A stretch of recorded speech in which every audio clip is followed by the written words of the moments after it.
encapsulate everything else. If you know about what the word means, it's a very modern, hip word. Who doesn't know about bromance? All of you know about it. Okay, so I don't have to go beyond the word bromance. You know the history of it. That's basically, that encapsulates our relationship. 150 years ago, we met each other 50 years ago in grade 3, and we started 1 in Ocean Views, 1967. So I think it says a lot for Anand that he survives 50 years, and our relationship survived 50 years. So I think we deserve a hand as well. A long hand. That story about Ingleton Highway, we came through this hours, we were talking about Highway Sheila, because I'm staying with my sister. And the things we used to do about this Highway Sheila, but we were brave enough to walk at that time of the night to Highway Sheila's territory, just to see where the Highway Sheila existed. So when you mentioned Ingleton, I thought about that. And there's so many other memories of what Anand is actually like a brother to me. He's how many brothers do I have? 3, 2, 3, 4. It's like my 4th brother. Now I was going to say good evening, ladies and gentlemen, but actually this is family and friends. Because look at the guest list. It's everyone I know, I grew up with. I mean, Lali, my cousin, all the boys and girls, I grew up with them. They grew up with me and I grew up with them. So it's hard to separate us. Anand could be honorary governor, I could be honorary Chetty. It's as simple as that.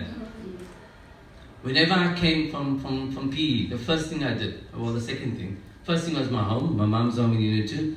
The second place I visited, the same day would visit Anand's mother. Start with mother and then visit everyone, all the aunties and the uncles, etc. And Pinesh reminded me that I was the, Uncle Jeff and I, we were the hip guys, school guys, because we both drove Alphas. And to drive an Alpha in the 80s was, you were hip, I don't know whether I was hip, but I drove the car. I don't know what I imagined myself, but I thought it was hip because the car was hip, And there's so many things to talk about. That's why I refused to write down. My wife said, don't perambulate. It's difficult for a relationship of 50 years not to that's why I couldn't write anything down. But I think about Anand, I think about all the visits at home, walking through Unit 116 to get his home at night, sometimes staying over and studying, and his mother's beautiful breakfast the next morning, chutney, baked beans, sausages, the whole works, and then the same thing on our side, my mom do the same thing, and going up to Chachuda and studying at night. We used to do crazy things, study all the dogs barking and chasing us, running through the night. We can study at it. Can you do that today? Can you go to a school and study at night? We used to study in a school. Our teachers would say, you can come study at night. So we can study because there's lights, you could safe, etc. And we could study at night in a classroom, the two of us, in a classroom, right on the board, etc.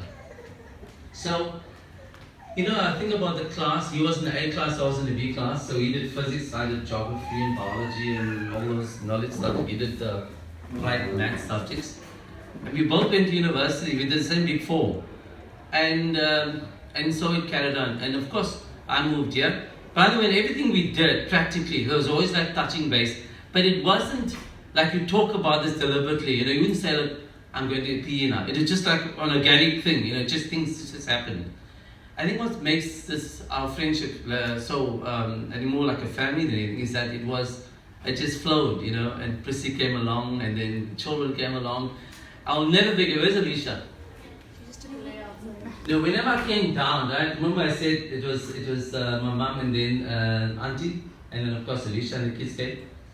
Whenever I used to drive along, I used to sit in front, obviously I'm married and the kids came. And she refused to have me sit in front. She said, you're not going to sit in front? I'm going to sit in front of my daddy. And remember, you were too small to remember that. I remember that always. And that encapsulates your relationship with your dad. And of course, you came along, Megan. And I think you've been more the chilled, less so dominating over your father's time. So I had to struggle with that as well. You remember Anand?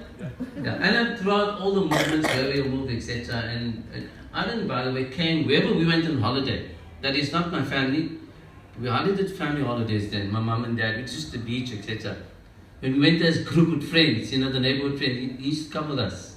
Whether we slept in Park Rally overnight on the beach there and fished, or whether we went to Midmar Dam, you'll never forget that, and pushing a car in a soggy night, etc., and battling for petrol, no petrol, come back home. Yes, Anand went to all of that. You know, he's a Unit 1 boy. Push the car in mud, get the car out of the mud, and get it to wherever the nearest station, put 20 cents of petrol to get home. So those are the things that you will never forget. And I couldn't write it down, you know, so I had to just sort of talk off the cuff. And I think whenever we come now, of course, my family is a part of this family now. I mean, Lali and my sister are more or less the same age, so they kind of grew up more or less the same time. And sometimes they say, we look at each other, look like sisters as well. We look quickly go away. And they look so young, so I don't know who's young now, whether we are younger than them or they're younger than us. They look wonderful I mean, your family on the other side. They look so gorgeous. So they give a hand to the Chetty, Naidu, Pillai, I'm not sure the combination. Really wonderful. And today what we have, we live in PE. Alan lives here, but when I pick up the phone or I talk to him, it's like he's next door. When you coming down? And when you come down, we're going to do this, we're going to do that. It's all natural. Now, if any of the youngsters, now I don't know what youngsters count now because, you know, we're all like turning 60, but we look like we are maybe 40, 50. So I don't know what youngster is, Pinesh. Can you give me a guidance? So what's a youth? 40. 40. You're close there. If you could have a relationship that extends so long over time and is natural and there's no embellishments, there's nothing fancy about it, you've done wonderful. You find one person that you can do that with, then you've achieved something in your life. Because it's very hard to find someone in this modern era because we live such fast, quick lives. So I think that's my input. It's something to change. Perhaps when we're old and grayer, Jay, I don't know what you're going to define that as. A 60-year-old youth, youngster, and maybe a little older 40-year-old by then. I think the relationships will be the same. And you know, we'll enjoy the relationship as long as we are.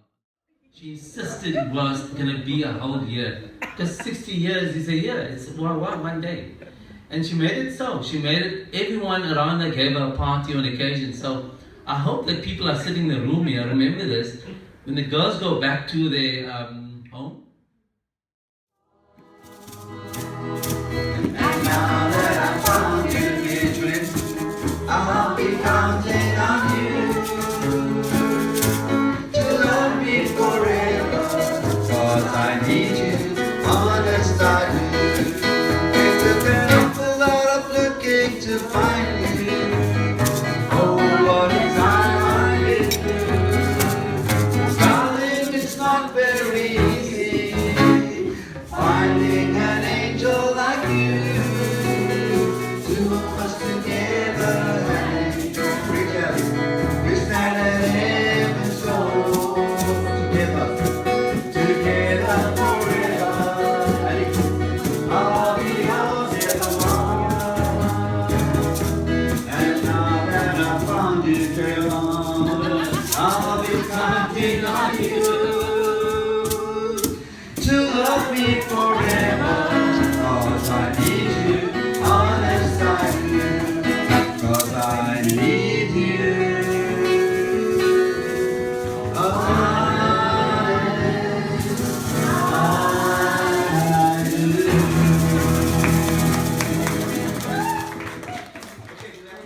Everything that people have said, the sentiments, I know is not untrue.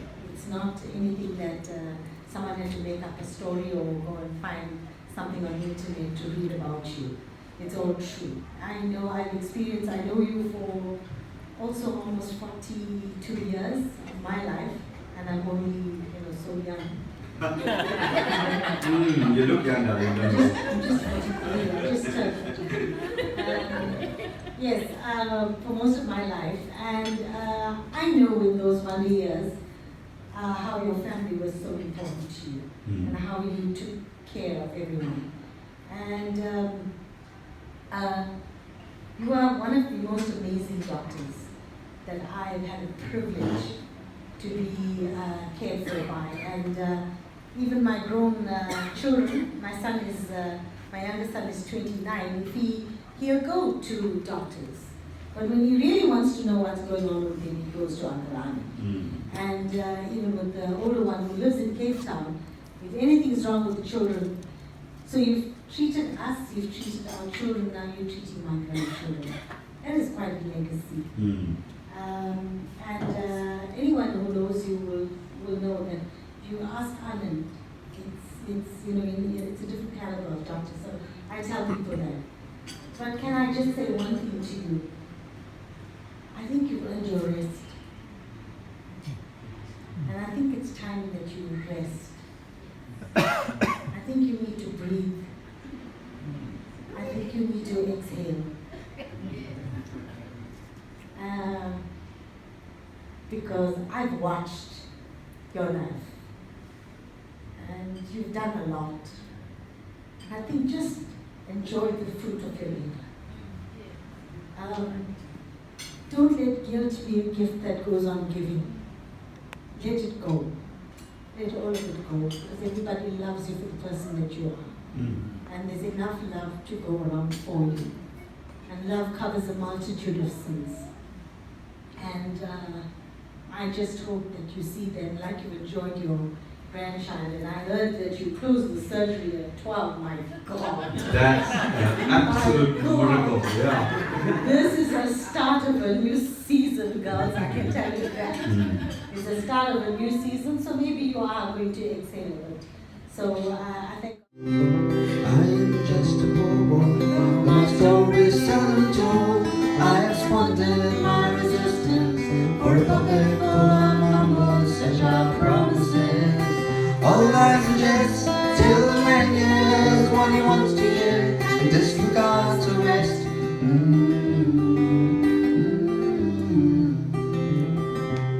When I left my home and my family, I was no more than a boy in the company of strangers, in the quiet of the railway station, running scared. They lost, taken out the porter quarters, where the ragged people go, looking for the places only they would know.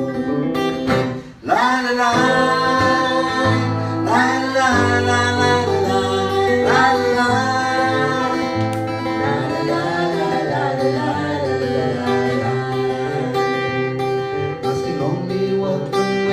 I go looking for a job, I get no offers. Just to come on from the walls of 7th Avenue. I do declare there were times when I was so lonesome, I took some comfort there.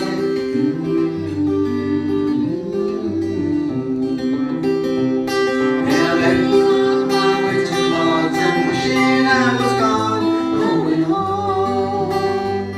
But the New York City winters aren't leaving me.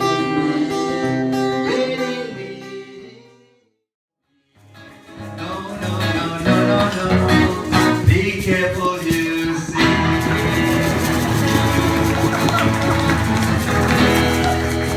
Okay, ladies and gentlemen, I think you've had enough of me. So we want to say thank you very much. I'll play some music, and if you feel like, okay, I think we got one more thing to do. All right, so.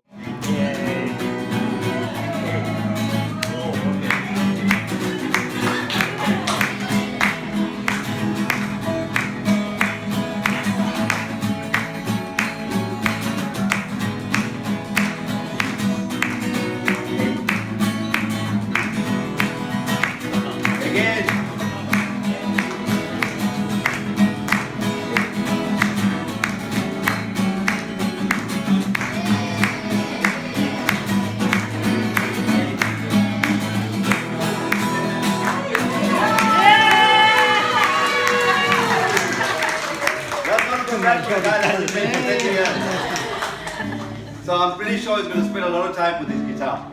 So thank you very much. Now that you woke up, sing us a song. You love me forever, I need you more than I do. It took an awful lot of looking to find you. Oh, what a time I've been But darling, it's not very